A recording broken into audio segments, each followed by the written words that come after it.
Well, hello, welcome again to a reading through of the Septuagint, the book of Genesis. In the Septuagint, I got up to chapter 3. Now, of course, the Septuagint language is very strange, especially for those who studied classical Greek, because it's very, in places, very close to the Hebrew idiom and word order and constructions. So again, I'll do my best to translate what's here. And there are places where the Hebrew itself is ambiguous or obscure, and the translator sometimes finds that hard to get into Greek. So he begins hode office ein phronimotatos panton ton therion ton epites ges hon epoies en kurios hostios kai epen ha office te gunaiki ti hoti apen Hotheos, ume phage te apapantos xulu tu enter paradiso. So, but the serpent, the office, the classical word, the serpent, was phronimotatos. This is a superlative from phronimos, which normally means wise or clever. So this is the most wise or most clever, perhaps in a negative sense. It was the most clever of all the beasts, the ones upon the earth, and then we get a relative attracted into the genitive, which the Lord God made. And this again, as I mentioned in the earlier recordings, this is in the Hebrew, this is Yahweh and Elohim. Very strange combination of both of the names for God that you get in the Septuagint.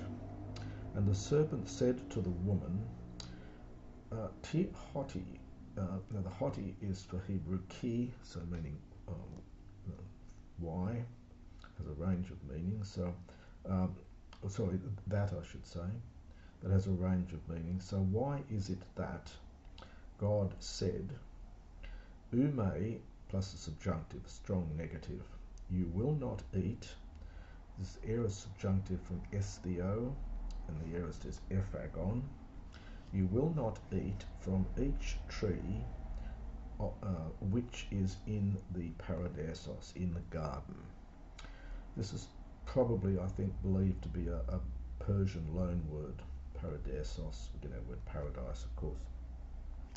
But the original meaning was garden. And the woman, Kaipen hegune to offe, apokapuxulu to paradisu phagometha, apodekapu to xulu, ho estin en mesa to paradisu, apen hotheos u phages the ebau tu, udime hapses the autu hiname apothanate. And the woman said to the serpent, from the fruit of the tree of the garden, phagometha, we will eat. It's a future from estheo. It's slightly better Greek might have put this into subjunctive, we might eat, but it's here, it's just we will eat. But from the fruit of the tree, which is en meso, in the middle of the garden, apen hotheos, God said, so this now goes back to Elohim, you will not eat from it, nor, and we get double negatives here, so neither, do not, you will not touch it, so neither will you touch it. So very strange use of double negatives here. This is from haptomai, to touch, it takes a genitive, in order that you might not die, so lest you die. Kai apen ha office te gunaiki u thanato apothaneste. This is a Hebraism here. So it's the serpent said to the woman, you will not die, future here, by death. So it's a Hebraism often rendered in English by you will surely not die. But that's how the Hebrew expresses that idea, and it just gets translated literally into the Greek here. It's a very common Semitism that you see in the Septuagint. Eide ga hothios hoti en he an he mera phagaeti ep autu di anoik theson tai humon hoi ophthalmoi kai esses the hos theoi ginos gontes kalon kai poneron. For God, so this is back to Elohim again, for God, this is from Oida, God knew that,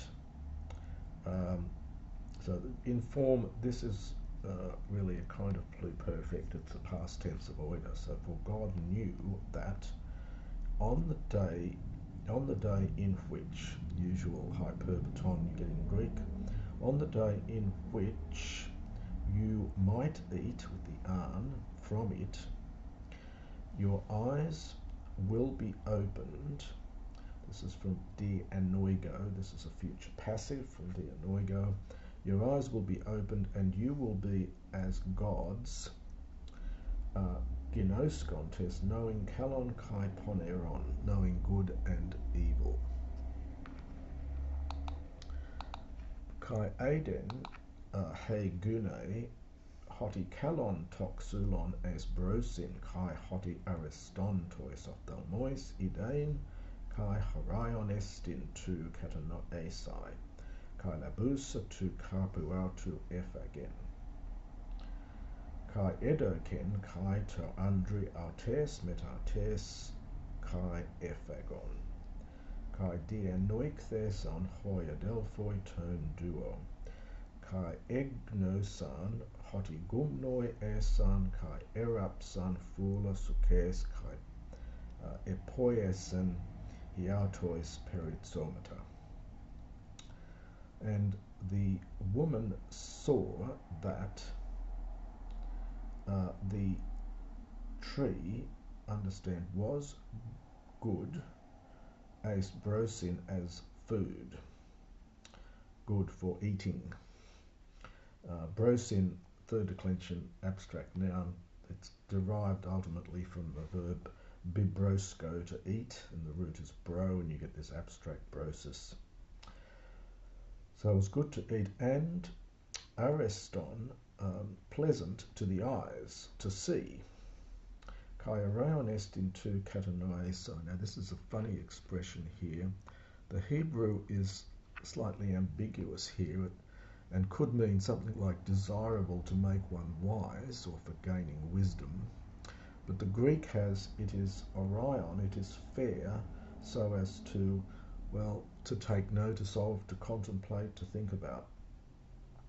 To perhaps take notice of is probably the best rendering of this here.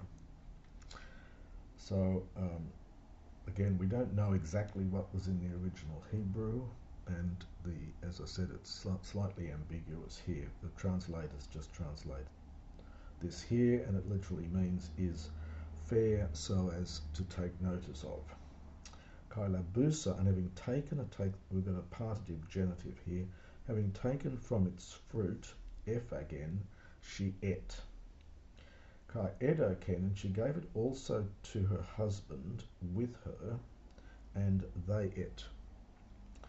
These are from this fag root from estheo. And their eyes of the two were opened, and they knew, from ginosko, that they were naked. Kai erapsan, from rapto, they stitched leaves of a fig tree, and they made perizomata hiautois. Well, they made perhaps girdles literally for themselves, probably best to translate a loin coverings for themselves.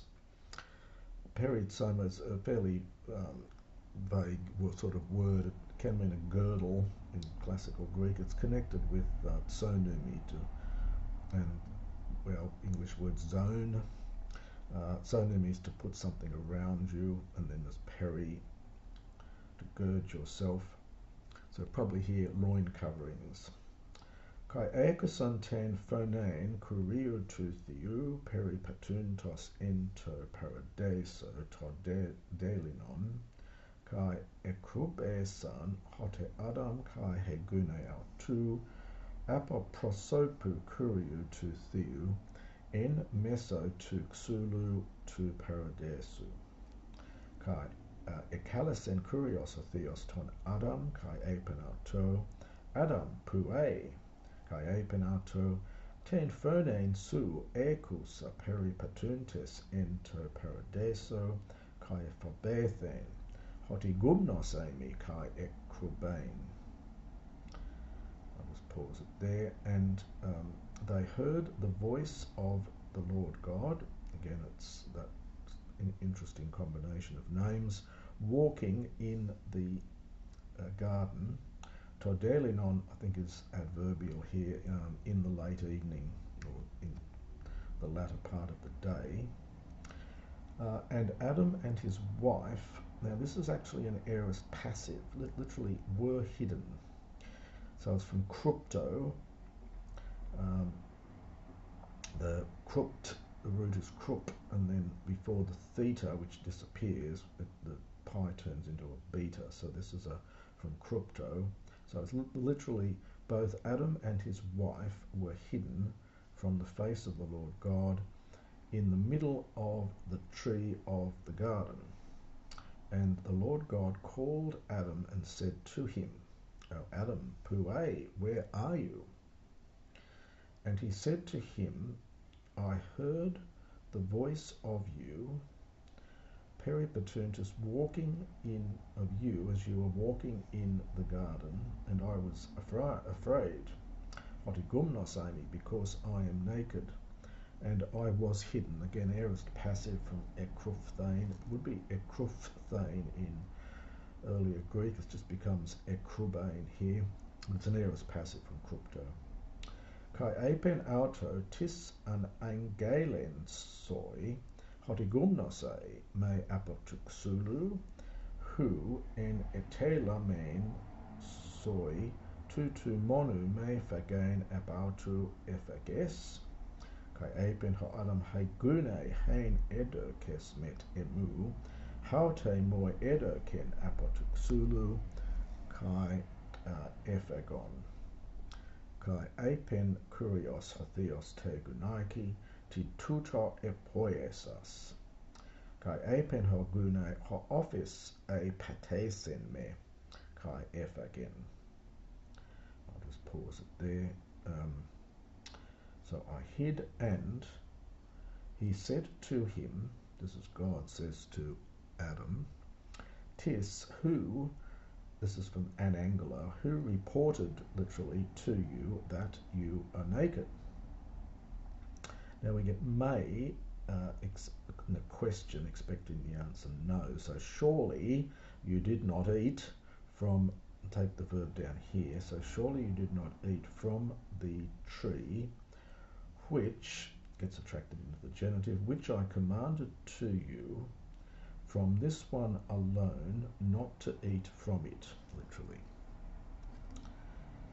And Adam said, "The woman whom you gave," well, met emu, literally with me, perhaps to be with me, she gave to me from the tree, and I ate. And the Lord God said to the woman, "Why have you done this?" And the woman said, "Office, the serpent, apatesin," this is from apatao, you get apate, deceit, apatao, to deceive. So the serpent deceived, often translated beguiled, and I ate.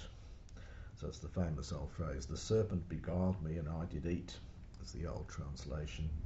Kai apen kurios theos to ophe, hoti apoieses tuto epikataratos su, apopanton to ktenon, kai apopanton tonon therion tes geis, on the next page. And the Lord God said to the serpent, "Because you have done this, you, understand, will be epikataratos, you will be cursed." There's an old verb, aratamai, which means can be to curse, and kataratos is cursed, and then epikataratos, you will be very cursed from among all the cattle, literally, and from all the therion tes ges, all the beasts of the earth,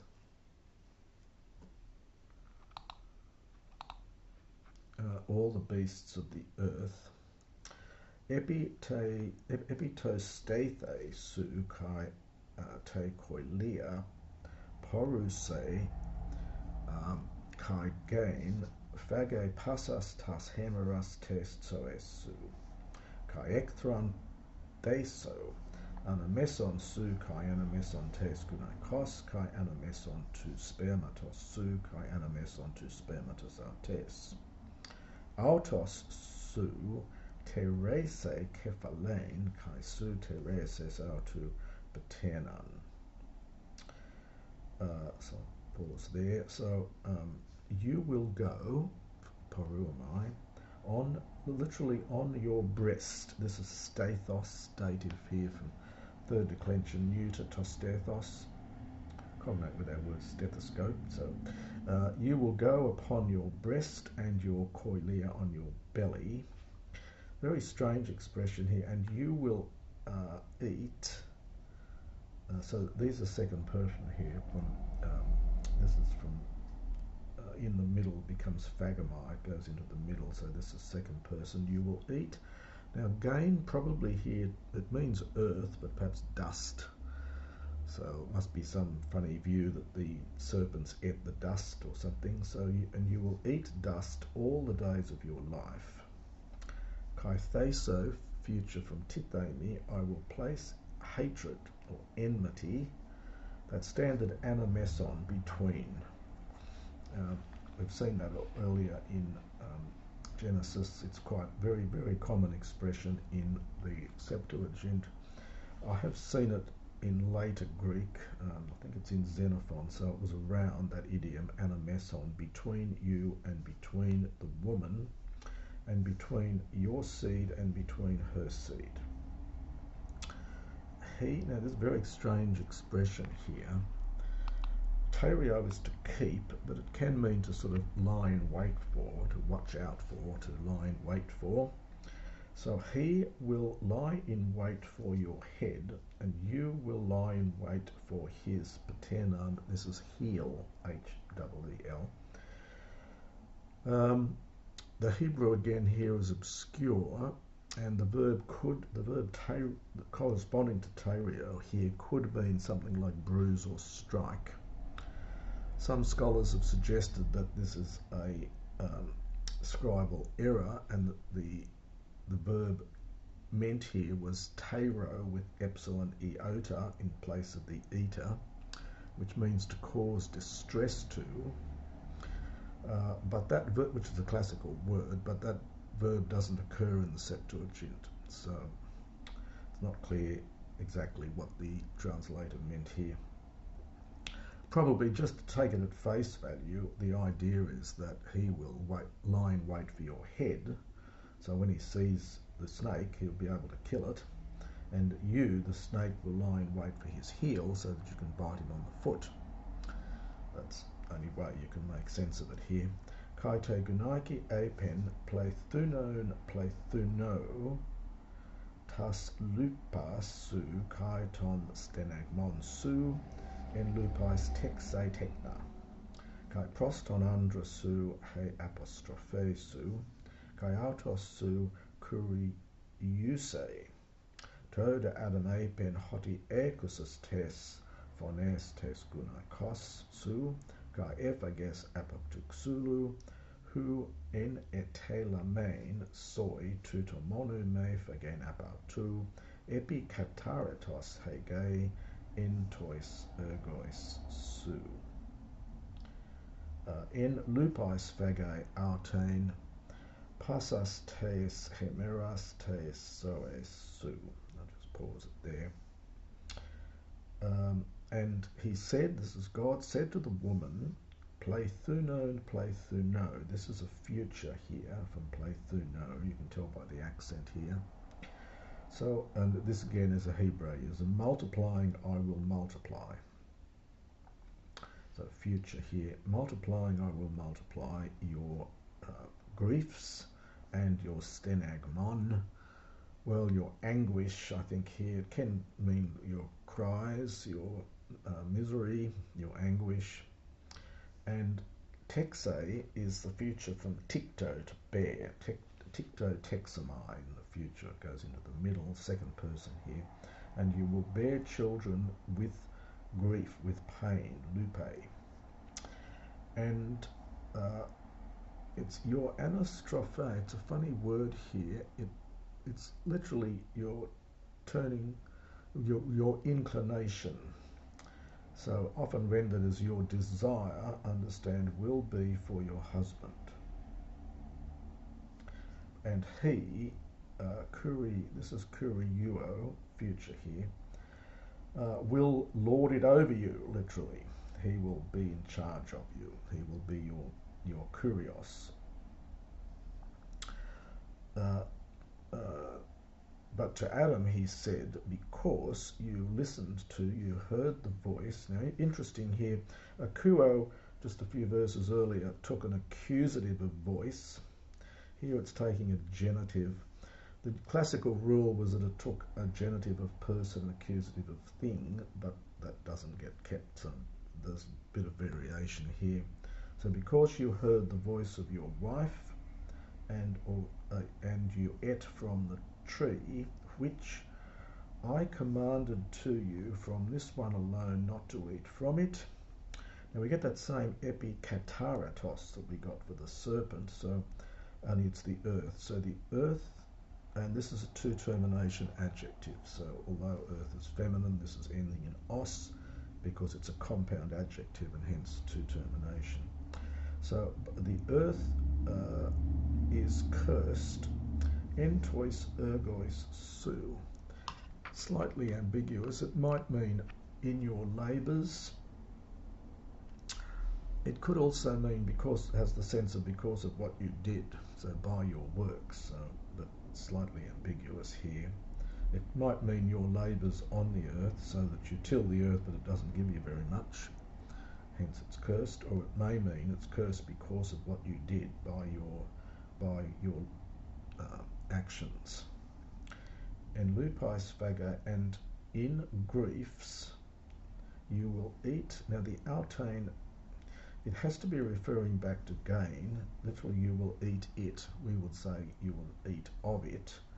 Passas tes hemras tes, so all the days of your life.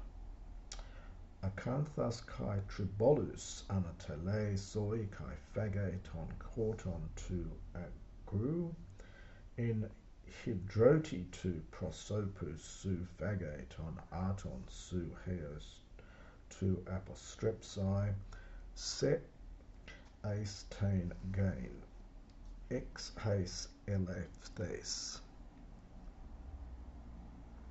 hoti gay a kaias gain apeluse kaya kalisen adon to onoma tes gunaikos autut so a hoti haute meter panton turn center.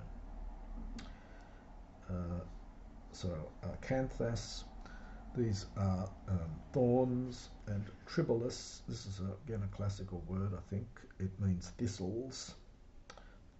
It's like thorns. So thorns and thistles. Anatele, this is from anatelomai, this is the future. Two lambdas if you're looking it up. Anatelomai will rise up for you. Again, this may be this connection with the curse here, the worth in its works, working on the soil. But anyway, it literally says, thorns and thistles will rise up for you, and you will eat the grass, the sometimes rendered as the herbs or grass of the field. In hydroti, this is from hydros, third declension, meaning the sweat, and by the sweat of your face you will eat your bread until you to return. This is the heos plus articular infinitive. So until you return to the earth, from which eleinthes, aorist passive from lambano, retaining the nasal, the mu, and this happens with this verb in later Greek. The nasal infix is there for the present. It should technically go in proper classical Greek. It would be eleiphthes, but it gets retained in later Greek, the nasal infix here. So, from which you have been taken, aorist passive from lambano. Hotige a, because you are earth, and apeluse, you will return to the earth. You will go back to the earth. This is from the future, from ap erchomai. Future of erchomai in later Greek is eleusomai, and this is just apo compound. And Adam called the name of his wife Zoe. The Hebrew here has havah, which means living or life. So the translators just put it straight into Greek, Zoe. Later, of course, becomes Eve. Because she, understand, is or will be the mother of all living things. Kai epoi esen kurios o theos to Adam kai teganeki autou kitonas dermatinus ex en edus en autus kai epen o theos idu Adam gegonen hos heis ex hemon tu ginoskein kalon kai poneron kai nun me poti ektene ten kera kai labe tu xulu test soes kai fage kai zesatai eston iona kai ex ap estelen auton kurios theos ectu paradesu tes trufes gazdes theatai ten gain ex heis elemphthe kai ex ebelon ton Adam kai katoikis in auton ap enanti tu paradesu tes trufes kai etaxin ta kerabim kai ten floginen romphion ten straphomenain phulasein ten hodon tu xulu tes zoes. And the Lord God made for Adam and his wife chitones. This is from chiton. These are just garments, really, perhaps cloaks. Dermatinos is connected with derma, skin, so these are made of leather. So perhaps all of skins. So garments made of skins, and enduo is to put on, so he put it on them. So he clothed them. And God said, behold, Adam, very interesting here, because God says, Adam has become as one from among us. I don't know who the us are. So behold, Adam has become as one of us, so as to know, articular infinitive, good and evil. And now, no longer will you stretch out your hand, as a second person from ektano. No longer will you, must be future here.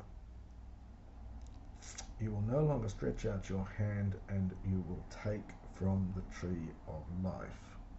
Again, these must be second person. And then phagomai is middle.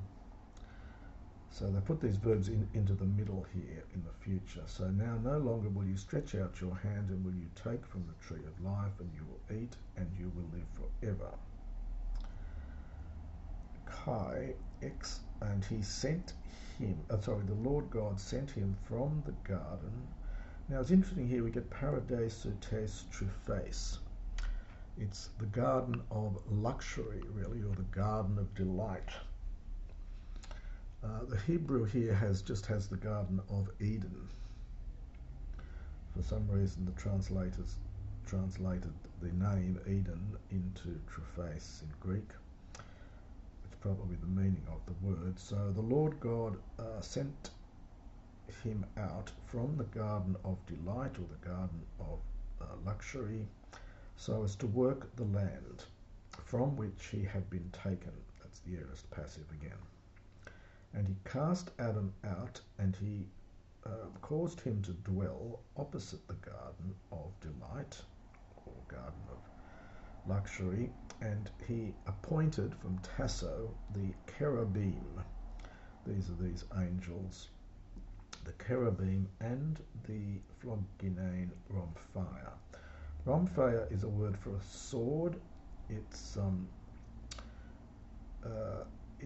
a verb meaning to make a sort of rushing noise, a whirring noise, because these were large, sort of like broadswords. I think that when you swung them around they made a whirring noise. This is probably a Macedonian word. It's not the usual word for a sword in classical Greek, but it is the word for sword in the Septuagint. It's very common and it comes into the New Testament. It's probably a Macedonian word inherited from the descendants of the soldiers of Alexander. And phloginane, flaming, and a flaming sword, the one strepomenane, something like perhaps which turns around, perhaps rotating, to guard the road of, or perhaps the way to, of the tree of life. So to guard the road to the tree of life. And that is the end of chapter 3.